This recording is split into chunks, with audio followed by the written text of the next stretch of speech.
वर्तमान की कौन सी अज्ञात प्रेरणा हमारे अतीत की किसी भूली हुई कथा को संपूर्ण मार्मिकता के साथ दोहरा जाती है। यह जान लेना सहज होता तो मैं भी आज गांव के उस मलिन सहमे नन्हे से विद्यार्थी की सहसा याद आ जाने का कारण बता सकती, जो एक छोटी लहर के समान ही मेरे जीवन तट को अपनी सारी आर्द्रता से छूकर अनंत जलराशि में विलीन हो गया है। गंगा पार झूसी के खंडहर और उसके आसपास के गांवों के प्रति मेरा जैसा अकारण आकर्षण रहा है, उसे देखकर ही संभवतः लोग जन्म जन्मांतर के संबंध का व्यंग करने लगे हैं। है भी तो आश्चर्य की बात, जिस अवकाश के समय को लोग इष्ट मित्रों से मिलने, उत्सवों में सम्मिलित होने तथा अन्य आमोद प्रमोद के लिए सुरक्षित रखते हैं, उसी को मैं इस खंडहर और उसके छत विछत चरणों पर पछाड़े खाती हुई भागीरथी के तट पर काट ही नहीं सुख से काट देती हूँ। दूर पास बसे हुए गुड़ियों के बड़े बड़े घरौंदों के समान लगने वाले कुछ लिपे पुते, कुछ जीर्ण शीर्ण घरों से स्त्रियों का झुंड पीतल तांबे के चमचमाते मिट्टी के नए लाल और पुराने बदरंग घड़े लेकर गंगा जल भरने आता है। उसे भी मैं पहचान गई हूँ। उनमें कोई बूटेदार लाल, कोई कुछ सफ़ेद और कोई मैल और सूत में अद्वैत स्थापित करने वाली, कोई कुछ नई और कोई छेदों से चलनी बनी हुई धोती पहने रहती हैं। किसी की मोम लगी पाटियों के बीच में एक अंगुल चौड़ी सिंदूर रेखा अस्त होते हुए सूर्य की किरणों में चमकती रहती है, और किसी की कड़वे तेल से भी अपरिचित रूखी जटा बनी हुई छोटी छोटी लटें मुख को घेर कर उसकी उदासी को और अधिक केंद्रित कर देती हैं। किसी की सांवली गोल कलाई पर शहर की कच्ची नगदार चूड़ियों के नग रह रहकर हीरे से चमक जाते हैं, और किसी के दुर्बल काले पहुँचे पर लाख की पीली मैली चूड़ियाँ काले पत्थर पर मटमैले चंदन की लकीरें जान पड़ती हैं। कोई अपने गिलट के कड़े युक्त हाथ घड़े की ओट में छिपाने का प्रयत्न सा करती रहती है, और कोई चांदी के कछेली ककना की झनकार के साथ ही बात करती है। किसी के कान में लाख की पैसे वाली तरकी धोती से कभी कभी झांक भर लेती है, और किसी की ढारें लंबी जंजीर से गला और गाल एक करती रहती हैं। किसी के गुदना गुदे हुए गेहूं पैरों में चांदी के कड़े सुडौलता की परिधि सी लगते हैं, और किसी की फैली उंगलियों और सफ़ेद एड़ियों के साथ मिली हुई स्याही रांगे और कांसे के कड़ों को लोहे की साफ की हुई बेड़ियां बना देते हैं। वे सब पहले हाथ मुंह धोती हैं, फिर पानी में कुछ घुसकर घड़ा भर लेती हैं, तब घड़ा किनारे रख सिर पर इडुरी ठीक करती हुई मेरी ओर देखकर कभी मलिन, कभी उजली, कभी दुख की व्यथा भरी, कभी सुख की कथा भरी मुस्कान से मुस्का देती हैं। अपने मेरे बीच का यह अंतर उन्हें ज्ञात है, तभी कदाचित वे मुस्कान के सेतु से उसका वार पार जोड़ना नहीं भूलती। ग्वालों के बालक अपनी चरती हुई गाय भैंसों में से किसी को उस ओर बहकते देखकर ही लकुटी लेकर दौड़ पड़ते। गड़रियों के बच्चे अपने झुंड की एक भी बकरी या भेड़ को उस ओर बढ़ते देखकर कान पकड़कर खींच ले जाते हैं, और व्यर्थ दिन भर गिल्ली डंडा खेलने वाले निठल्ले लड़के भी बीच बीच में नज़र बचाकर मेरा रुख देखना नहीं भूलते। उस पार शहर में दूध बेचने जाते या लौटते हुए ग्वाले, किले में काम करने जाते या घर आते हुए मजदूर, नाव बांधते या खोलते हुए मल्लाह, कभी कभी चुनरी तरंगाओ लाल मजीठी हो गाते गाते मुझ पर दृष्टि पड़ते ही अचकचा कर चुप हो जाते। कुछ विशेष सभ्य होने का गर्व करने वालों से मुझे एक सलज्ज नमस्कार भी प्राप्त हो जाता है। कह नहीं सकती कब और कैसे मुझे उन बालकों को कुछ सिखाने का ध्यान आया, पर जब बिना कार्यकारिणी के निर्वाचन के, बिना पदाधिकारियों के चुनाव के, बिना भवन के, बिना चंदे की अपील के, और सारांश यह कि बिना किसी चिर परिचित समारोह के मेरे विद्यार्थी पीपल के पेड़ की घनी छाया में मेरे चारों ओर एकत्र हो गए, तब मैं बड़ी कठिनाई से गुरु के उपयुक्त गंभीरता का भार वहन कर सकी। और वे जिज्ञासु कैसे थे सो कैसे बताऊं। कुछ कानों में बालियां और हाथों में कड़े पहने धुले कुर्ते ऊंची धोती में नगर और ग्राम का सम्मिश्रण जान पड़ते थे। कुछ अपने बड़े भाई का पांव तक लंबा कुर्ता पहने खेत में डराने के लिए खड़े किए हुए नकली आदमी का स्मरण दिखाते थे। कुछ उभरी पसलियों, बड़े पेट और टेढ़ी दुर्बल टांगों के कारण अनुमान से ही मनुष्य संतान की परिभाषा में आ सकते थे। और कुछ अपने दुर्बल, रूखे और मलिन मुखों की करुण सौम्यता और निष्प्रभ पीली आंखों में संसार भर की उपेक्षा बटोर बैठे थे। पर घीसा उनमें अकेला ही रहा और आज भी मेरी स्मृति में अकेला ही आता है। वह गोधूली मुझे अब तक नहीं भूली। संध्या के लाल सुनहली आभा वाले उड़ते हुए दुकूल पर रात्रि ने मानो छिपकर अंजन की मूठ चला दी थी। मेरा नाव वाला कुछ चिंतित सा लहरों की ओर देख रहा था। बूढ़ी भक्तिन मेरी किताबें, कागज कलम आदि संभाल कर नाव पर रखकर बढ़ते अंधकार पर खिजलाकर बुदबुदा रही थी, या मुझे कुछ सनकी बनाने वाले विधाता पर। यह समझना कठिन था। बेचारी मेरे साथ रहते रहते 10 लंबे वर्ष काट आई है। नौकरानी से अपने आप को एक प्रकार की अभिभाविका मानने लगी है। परंतु मेरी सनक का दुष्परिणाम सहने के अतिरिक्त उसे क्या मिला है? सहसा ममता से मेरा मन भर आया, परंतु नाव की ओर बढ़ते हुए मेरे पैर फैलते हुए अंधकार में से एक स्त्री मूर्ति को अपनी ओर आता देख ठिठक रहे। सांवले, कुछ लंबे से मुखड़े में पतले स्याह ओठ कुछ अधिक स्पष्ट हो रहे थे। आंखें छोटी पर व्यथा से आर्द्र थीं।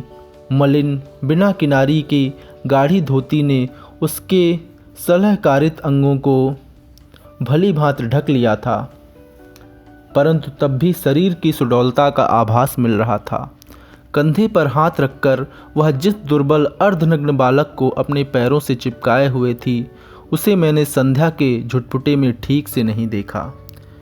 स्त्री ने रुक रुक कर कुछ शब्दों और कुछ संकेत में जो कहा, उसमें से मैं केवल यह समझ सकी कि उसके पति नहीं हैं। दूसरों के घर लीपने पोतने का काम करने वह चली जाती है और उसका यह अकेला लड़का ऐसे ही घूमता रहता है।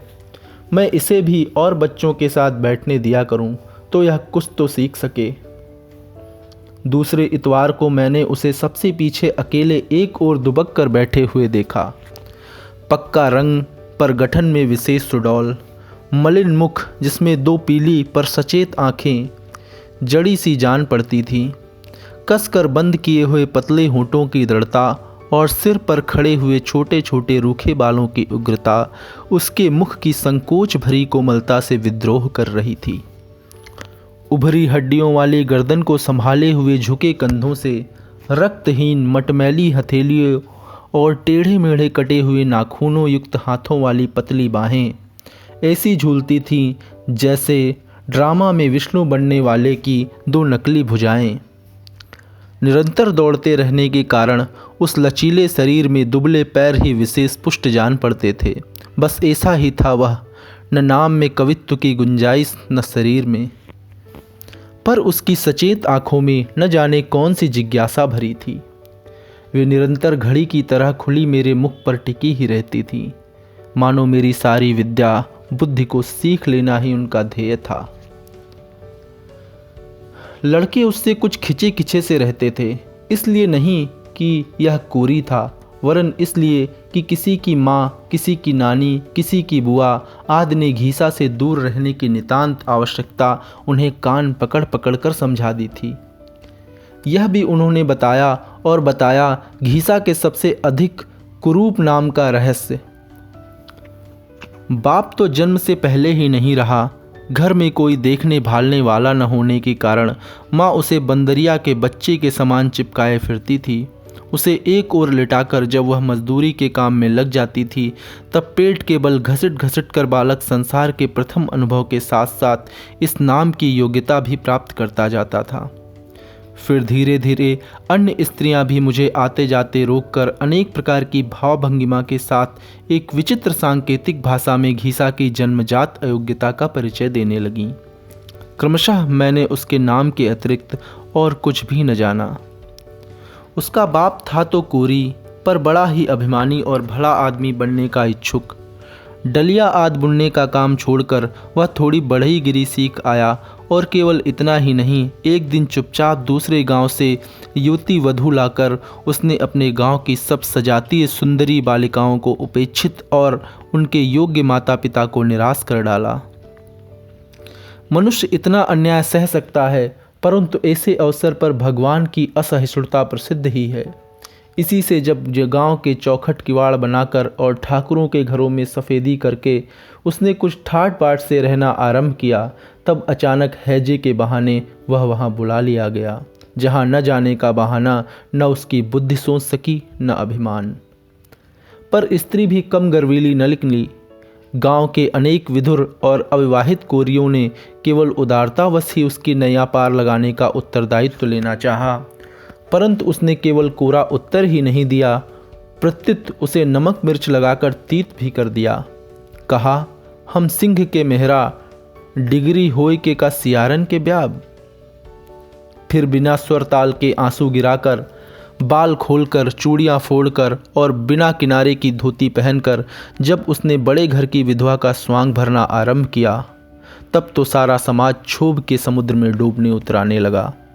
उस पर घीसा बाप के मरने के बाद हुआ तो वास्तव में 6 महीने बाद, परंतु उस समय के संबंध में क्या कहा जाए, जिसका कभी एक क्षण वर्ष सा बीतता है और कभी एक वर्ष क्षण हो जाता है। इसी से यदि 6 मास का समय रबर की तरह खिंचकर 1 साल की अवधि तक पहुंच गया, तो इसमें गांव वालों का क्या दोष। यह कथा अनेक क्षेपकों में विस्तार के साथ सुनाई तो गई थी मेरा मन फेरने के लिए, और फिरा भी, परंतु किसी सनातन नियम से कथावाचक की ओर न फिरकर कथा के नायकों की ओर फिर गया। इस प्रकार घीसा मेरे और अधिक निकट आ गया। वह अपना जीवन संबंधी अपवाद कदाचित पूरा नहीं समझ पाया था, परंतु अधूरे का भी प्रभाव उस पर कम न था, क्योंकि वह सबको अपनी छाया से इस प्रकार बचाता रहता था मानो उसे कोई छूत की बीमारी हो। पढ़ने, उसे सबसे पहले समझने, उसे व्यवहार के समय स्मरण रखने, पुस्तक का उत्तरदायित्व बड़ी गंभीरता से निभाने में उसके समान कोई चतुर न था। इसी से कभी कभी मन चाहता था कि उसकी माँ से उसे मांग ले जाऊं और अपने पास रखकर उसके विकास की उचित व्यवस्था कर दूं, परंतु उस उपेक्षिता पर मानिनी विधवा का वही एक सहारा था। वह अपने पति का स्थान छोड़ने पर प्रस्तुत न होगी, यह भी मेरा मन जानता था, और उस बालक के बिना उसका जीवन कितना दुर्वह हो सकता है, यह भी मुझसे छिपा न था। फिर 9 साल के कर्तव्यपरायण घीसा की गुरु भक्ति देखकर उसकी मातृभक्ति के संबंध में कुछ संदेह करने का स्थान ही नहीं रह जाता था, और इस तरह घीसा की उन्हीं कठोर परिस्थितियों में रहा जहाँ क्रूरतम नियत ने केवल अपने मनोविनोद के लिए ही उसे रख दिया था। शनिश्चर के दिन ही वह अपने छोटे दुर्बल हाथों से पीपल की छाया को गोबर मिट्टी से लीप पीला चिकनापन दे आता था। फिर इतवार को माँ के मजदूरी पर जाते ही एक मैले फटे कपड़े में बंधी मोटी रोटी और कुछ नमक या थोड़ा चबेना और एक डली गुड़ बगल में दबाकर पीपल की छाया को एक बार फिर झाड़ने बुहारने के पश्चात वह गंगा के तट पर आ बैठता और अपनी पीली सतेज आँखों पर छील सावले हाथ की छाया कर दूर दूर तक दृष्टि को दौड़ाता रहता। जैसे ही उसे मेरी नीली सफ़ेद नाव की झलक दिखाई पड़ती, वैसे ही वह अपनी पतली टांगों पर तीर के समान उड़ता और बिना नाम लिए ही साथियों को सुनाने के लिए गुरु साहब कहता हुआ फिर पेड़ के नीचे पहुंच जाता, जहां न जाने कितनी बार दोहराए तिहराए हुए कार्यक्रम की एक अंतिम आवृत्ति आवश्यक हो उठती। पेड़ की नीची डाल पर रखी हुई मेरी शीतल पाटी उतार कर बार बार झाड़ पोंछ कर बिछाई जाती। कभी काम न आने वाली सूखी स्याही से काली कच्चे कांच की दवात टूटे निब और उखड़े हुए रंग वाले भूरे हरे कलम के साथ पेड़ के कोटर से निकालकर यथास्थान रख दी जाती और तब इस विचित्र पाठशाला का विचित्र मंत्री और निराला विद्यार्थी कुछ आगे बढ़कर मेरे सप्रणाम स्वागत के लिए प्रस्तुत हो जाता। महीने में 4 दिन ही मैं वहाँ पहुँच सकती थी और कभी कभी काम की अधिकता से एकाध छुट्टी का दिन और भी निकल जाता था। पर उस थोड़े समय के और इन्हीं दिनों में भी मुझसे उस बालक के हृदय का जैसा परिचय मिला, वह चित्र के एल्बम के समान निरंतर नवीन सा लगता है। मुझे आज भी वह दिन नहीं भूलता जब मैंने बिना कपड़ों का प्रबंध किए हुए उन बेचारों को सफाई का महत्व समझाते समझाते थका डालने की मूर्खता की। दूसरे इतवार को सब जैसे के तैसे ही सामने थे। केवल कुछ गंगा जी में मुंह इस तरह धोकर आए थे कि मैल अनेक रेखाओं में विभक्त हो गया था। कुछ के हाथ पांव ऐसे घिसे थे कि शेष मलिन शरीर के साथ वे अलग से जोड़े हुए लगते थे और कुछ न रहेगा बांस न बजेगी बांसुरी की कहावत चरितार्थ करने के लिए मैले फटे कुर्ते घर ही छोड़कर ऐसे अस्थि पंजेमर रूप में आ उपस्थित हुए थे जिसमें उनके प्राण रहने पर ही आश्चर्य है। घीसा गायब था। पूछने पर लड़के कानाफूसी करने को या एक साथ सभी उसकी अनुपस्थिति का कारण सुनाने को आतुर होने लगे। एक एक शब्द जोड़ तोड़कर समझना पड़ा कि घीसा माँ से कपड़ा धोने के साबुन के लिए तभी से कह रहा था। माँ को मजदूरी के पैसे मिले नहीं और दुकानदार ने नाश से लेकर साबुन दिया नहीं। कल रात को माँ को पैसे मिले और आज सवेरे वह सब काम छोड़कर पहले साबुन लेने गई, अभी लौटी है। अतः घीसा कपड़े धो रहा है क्योंकि गुरु साहब ने कहा था कि नहा धोकर साफ कपड़े पहनकर आना, और अभागे के पास कपड़े ही क्या थे। किसी दयावती का दिया हुआ एक पुराना कुर्ता जिसकी एक आस्तीन आधी थी और एक अंगोछा जैसा फटा टुकड़ा। जब घीसा नहाकर गीला अंगोछा लपेटे और आधा भीगा कुर्ता पहने अपराधी के समान मेरे सामने आ खड़ा हुआ, तब आंखें ही नहीं मेरा रोम रोम गीला हो गया। उस समझ में आया कि द्रोणाचार्य ने अपने शिष्य से अंगूठा कैसे कटवा दिया था। एक दिन न जाने क्या सोचकर मैं उन विद्यार्थियों के लिए 5-6 सेर जलेबियां ले गई, पर कुछ तोतले वाले ने सफाई से, कुछ तुलवाने वाले की समझदारी से और कुछ वहाँ की छीना झपटी के कारण प्रत्येक को 5 से अधिक न मिल सकी। एक कहता था मुझे एक कम मिली, दूसरे ने बताया मेरी अमुक ने छीन ली, तीसरे को घर में सोते हुए छोटे भाई के लिए चाहिए, चौथे को किसी और की याद आ गई। पर इस कोलाहल में अपने हिस्से की जलेबियां लेकर घीसा कहाँ खिसक गया यह कोई न जान सका। एक नटखट अपने साथी से कह रहा था, सार एक ठो पिलवा पाले है, ओही का दे बरेगा हुई। पर मेरी दृष्टि से संकुचित होकर चुप रह गया और तब तक घीसा लौटा ही। उसका सब हिसाब ठीक था। जलखई वाले छन्ने में 2 जलेबियां लपेटकर वह माई के लिए छप्पर में खोस आया है। एक उसने अपने पाले हुए बिना माँ के कुत्ते के पिल्ले को खिला दी और 2 स्वयं खा ली। और चाहिए? पूछने पर उसकी संकोच भरी आंखें झुक गई, होंठ कुछ हिले। पता चला कि पिल्ले को उसे कम मिली है। दे तो गुरु साहब पिल्ले को ही एक और दे दें। और होली के पहले की घटना तो मेरी स्मृति में ऐसे गहरे रंगों से अंकित है जिसका धुल सकना सहज नहीं। उन दिनों हिंदू मुस्लिम वैमनस्य धीरे धीरे बढ़ रहा था और किसी दिन उसके चरम सीमा तक पहुंच जाने की पूर्ण संभावना थी।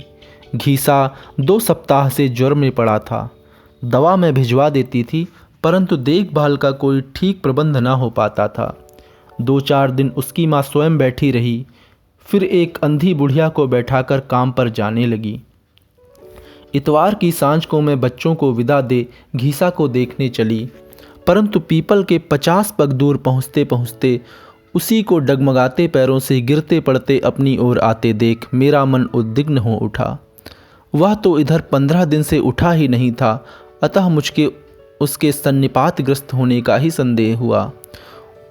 उसके सूखे शरीर में तरल विद्युत सी दौड़ रही थी, आंखें और भी सतेज और मुख ऐसा था जैसे हल्की आंच में धीरे धीरे लाल होने वाला लोहे का टुकड़ा। पर उसके वातग्रस्त होने से भी अधिक चिंताजनक उसकी समझदारी की कहानी निकली।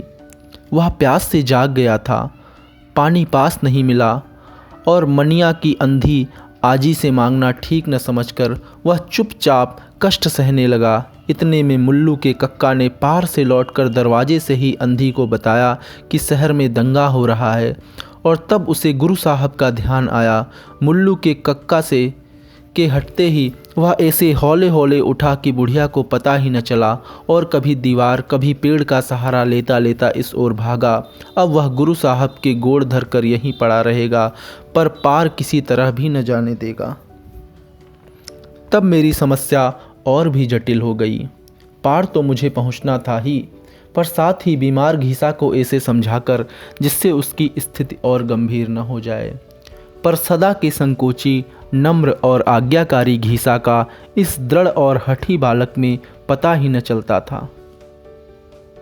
उसने पर साल ऐसे ही अवसर पर हताहत 2 मल्लाह देखे थे, और कदाचित इस समय उसका रोग से विकृत मस्तिष्क उन चित्रों में गहरा रंग भरकर मेरी उलझन को और उलझा रहा था। पर उसे समझाने का प्रयत्न करते करते अचानक ही मैंने ऐसा तार छू दिया जिसका स्वर मेरे लिए भी नया था। यह सुनते ही कि मेरे पास रेल में बैठकर दूर दूर से आए हुए बहुत से विद्यार्थी हैं जो अपनी माँ के पास साल भर से एक बार ही पहुँच पाते हैं, और जो मेरे न जाने से अकेले घबरा जाएंगे।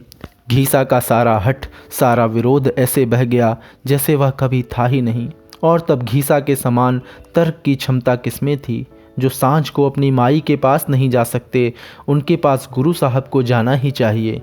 घीसा रोकेगा तो उसके भगवान जी गुस्सा हो जाएंगे, क्योंकि वे ही तो घीसा को अकेला बेकार घूमता देखकर गुरु साहब को भेज देते हैं। आदि आदि उसके तर्कों का स्मरण कर आज भी मन भर आता है। परंतु उस दिन मुझे आपत्ति से बचाने के लिए अपने बुखार से जलते हुए असक्त शरीर को घसीट लाने वाले घीसा को जब उसकी टूटी खटिया पर लिटाकर मैं लौटी, तब मेरे मन में कौतूहल की मात्रा ही अधिक थी। इसके उपरांत घीसा अच्छा हो गया और धूल और सूखी पत्तियों को बांधकर उन्मत्त के समान घूमने वाली गर्मी की हवा से उसका रोष संग्राम छिड़ने लगा। झाड़ते झाड़ते ही वह पाठशाला धूल धूसरित होकर भूरे पीले और कुछ हरे पत्तों की चादर में छिपकर तथा कंकाल से सी शाखाओं में उलझते सूखे पत्तों को पुकारते वायु की संतप्त सरसर से मुखरित होकर उस भ्रांत बालक को चिढ़ाने लगती। तब मैंने तीसरे पहर से संध्या समय तक वहाँ रहने का निश्चय किया, परंतु पता चला घीसा किसकिसाती आँखों को मलता और पुस्तक से बार बार धूल झाड़ता हुआ दिन भर वहीं पेड़ के नीचे बैठा रहता है, मानो वह किसी प्राचीन युग का तपोव्रती अनागरिक ब्रह्मचारी हो जिसकी तपस्या भंग के लिए ही लू के झोंके आते हैं। इस प्रकार चलते चलते समय ने जब दाईं छूने के लिए दौड़ते हुए बालक के समान झपट कर उस दिन पर उंगली धरी जब मुझे उन लोगों को छोड़ जाना था, तब तो मेरा मन बहुत ही अस्थिर हो उठा। कुछ बालक उदास थे और कुछ खेलने की छुट्टी से प्रसन्न। कुछ जानना चाहते थे कि छुट्टियों के दिन चूने की टिपकियां रखकर गिने जाएंगे या कोयले की लकीरें खींचकर। कुछ के सामने बरसात में चूते हुए घर में 8 पृष्ठ की पुस्तक बचा रखने का प्रश्न था, और कुछ कागजों पर चूहे के आक्रमण की ही समस्या का समाधान चाहते थे। ऐसे महत्वपूर्ण कोलाहल में घीसा न जाने कैसे अपना रहना अनावश्यक समझ लेता था। अतः सदा के समान आज भी मैं उसे न खोज पाई। जब मैं कुछ चिंतित सी वहाँ से चली, तब मन भारी भारी हो रहा था, आंखों में कोहरा सा घिरघिर आता था। वास्तव में उन दिनों डॉक्टरों को मेरे पेट में फोड़ा होने का संदेह हो रहा था। ऑपरेशन की संभावना थी। कब लौटूंगी या नहीं लौटूंगी, यही सोचते सोचते मैंने फिर कर चारों ओर जो आर्द्र दृष्टि डाली, वह कुछ समय तक उन परिचित स्थानों को भेंट कर वहीं उलझ रही।